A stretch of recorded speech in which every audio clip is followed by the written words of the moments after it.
माय माऊली नमस्कार. विविध ग्रंथातील महान संत महिमा ग्रंथ मधून आपण विविध संतांचा महिमा जाणून घेत आहोत.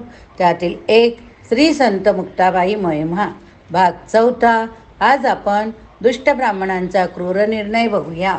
त्र्यंबकेश्वराहून सारी मंडळी परत आळंदीस आली. मुलांच्या मुंजी व्हाव्या यासाठी त्यांना धर्मशास्त्राप्रमाणे पावन करून घ्या अशी विनंती विठ्ठलपंतांनी परत एकदा आळंदीच्या ब्रह्मरुद्धास केली. कारण निवृत्तीनाथ 15 वर्षाचे, ज्ञानेश्वर 12 वर्षाचे, सोपानदेव 10 वर्षाचे, मुंजीचे वय निघून चालले होते. पण सैन्याश्रमातून गृहस्थाश्रमात आलेल्यांच्या मुलांच्या मुंजी करण्यास कोठेच शास्त्र आधार सापडत नव्हता. मुंजी न झाल्यास कुळाचे अधपतन होईल असे विठ्ठलपंतांना वाटत होते. त्यासाठी आपल्या अपराधाबद्दल प्रायचित्त घ्यायचे असे विठ्ठलपंतांनी ठरवले. शेवटी परत एकदा विठ्ठलपंतांनी आळंदीतील पंडितांची सभा बोलावली. आमच्या अपराधाबद्दल मुलांना दोषी धरू नका, त्यांना पावन करून घ्या, त्यांच्या मुंजीला परवानगी द्या, ती निष्पाप आहेत असे डोळ्यात पाणी आणून त्यांना विनवले. पण म्हणतात ना, कुत्र्याची शपूट वाकडी ते वाकडीच, ते पाषाण हृदय म्हणाले हो. ती निष्पाप आहे हे जरी खरे असले तरी त्यांचे पूर्व प्राक्तन म्हणून त्यांना ते भोगलेच पाहिजे. मी माझ्या अपराधाबद्दल आपण द्याल ती शिक्षा भोगायला तयार अशी त्यांना विठ्ठलपंतांनी परत विनवणी केली. तसे उलट्या काळजाचे ते पंडित म्हणाले, तुमच्या अपराधाची एकच शिक्षा, ती म्हणजे देहांत प्रायचित्त. आपण सांगितलेली शिक्षा मला मान्य, मी देहांत प्रायचित्त घ्यायला तयार, पण मुलांना पावन करून घ्या, धर्मशास्त्राच्या आधारे त्यांना पावन करून घ्या. विठ्ठलपंत कळवळून म्हणाले. विठ्ठलपंत घरी परतले. ते मनासी काहीतरी निश्चय करूनच रात्री सर्व झोपले असता विठ्ठलपंत रुक्मिणीबाईने एकदा डोळे भरून मुलांना बघितले हो. क्षणात मुलांच्या भल्यासाठी सर्व मोहपाश तोडले, त्या वैराग्याचा स्वीकार केला, नदीच्या डोहाकडे प्रस्थान केले. रात्रीच्या काळोखात दोघांनी त्या डोहात स्वतःला झोकून घेतले. विठ्ठलपंतांनी धर्मशास्त्र प्रमाण मानून देहांताचे प्रायचित्त घेतले. माणसांपेक्षा धर्मशास्त्रच महत्त्वाचे हे दाखवून दिले. सकाळी मुलांना जेव्हा हे कळाले तेव्हा मुक्ताईने टाहो फोडला. सोपान रडू लागला. रुक्मिणीनाथाने सोपानाला ज्ञानेश्वरांनी मुक्ताईला जवळ घेऊन त्यांचे सांत्वन केले. निवृत्तीनाथांनी सर्वांना धीर दिला.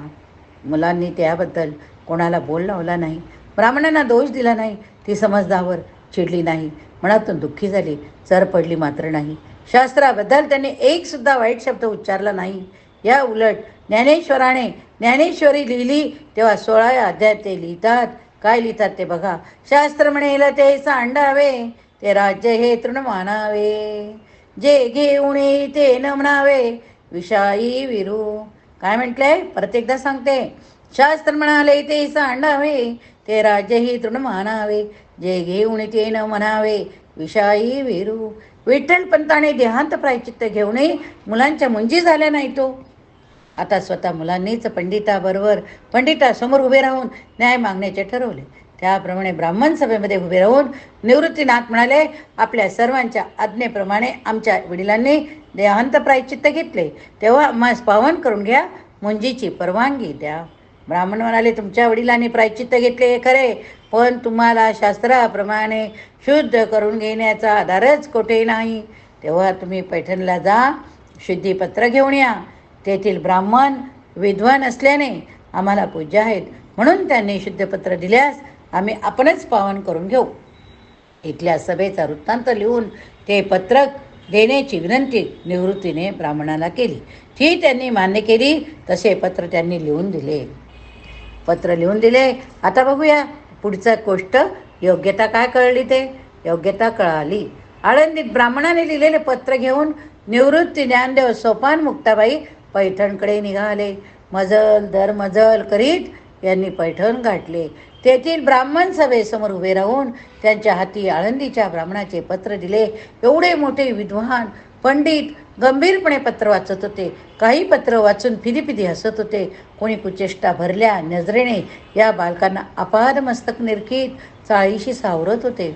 एवढ्या अशा वयातील धैर्यवान तेजस्वी बालकांबद्दल त्यांच्या मनात सहानुभूती दया भावना तर नव्हतीच.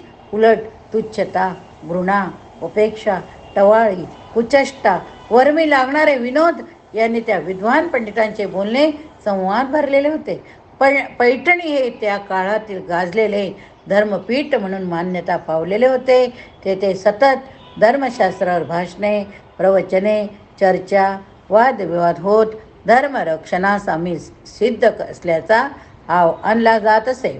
तेथे हिंदू धर्मच नव्हे तर सर्वच धर्माचा आत्मा असणारा साधासुद्धा मानव धर्म या विद्वान पंडितांना कळला असे दिसत नव्हते.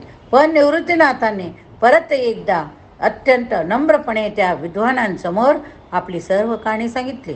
विनंती केली की आम्हाला न्याय देऊन मुंज करण्यास परवानगी द्यावी. वैदिक विद्वानांनी, शास्त्र पंडितांनी अनेक धर्मग्रंथ चाळले आणि शेवटी सांगितले. काय सांगितले बघा, ऐका. नाही प्रायचित्त हुवय कुळभ्रष्ट, नाही प्रायचित्य हुवय कुळभ्रष्ट, बोलयेले पूर्वापार. या एक उपाय शास्त्रमते, अनन्य भक्ती ते अनुसरावे, तीव्र अनुतापे करावे भजन, गोखर स्वान वंदोनिया. जन्मापासूनच वैराग्याने भरलेल्या, रोमोरोमात विठ्ठल भक्ती भिनलेल्या, सर्व विषय वासनांमधून निवृत्त झालेल्या या भावंडांना या निर्णयाने दुःख वाटले नाही, उलट आनंद झाला. उलट या मंडळीने त्यांच्या नावापासूनच कुचेष्टे सुरुवात केली. पण या बालयोगीने निराशेचे सावटही मनावर न येऊ देता निर्भयपणे विनयाने आपल्या आत्मज्ञानाचे योग सामर्थ्याचे दर्शन घडविले. ज्येष्ठ बंधू गुरु निवृत्तीनाथाच्या परवानगीने ज्ञानेश्वरांनी त्या विद्वान पंडितासह जमलेल्या सर्वच लोकांना आपल्या अंगच्या दिव्य शक्तीने अवाक करून टाकले. रेडेच्या पाठीवर आसुडाने मारलेल्या फटक्यांचे वळ ज्ञानेश्वराने आपल्या पाठीवर उठलेले सर्वांना दाखवून दिले.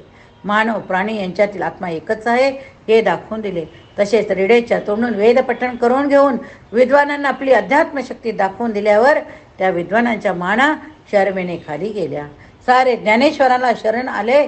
साऱ्यांनी या बालकाच्या जय जयकाराचा घोषणा केल्या. प्रमुख धर्माधिकाऱ्याने ज्ञानेश्वरांना जवळ घेऊन कुरवाळले. सांगितले की जी बालके स्वयंशुद्धच आहेत त्यांना आणखी काय शुद्ध करायचे. एवढे बोलून मग त्यांनी स्वतःच ज्ञानेश्वरांना शिरसाष्टांग दंडवत घातला.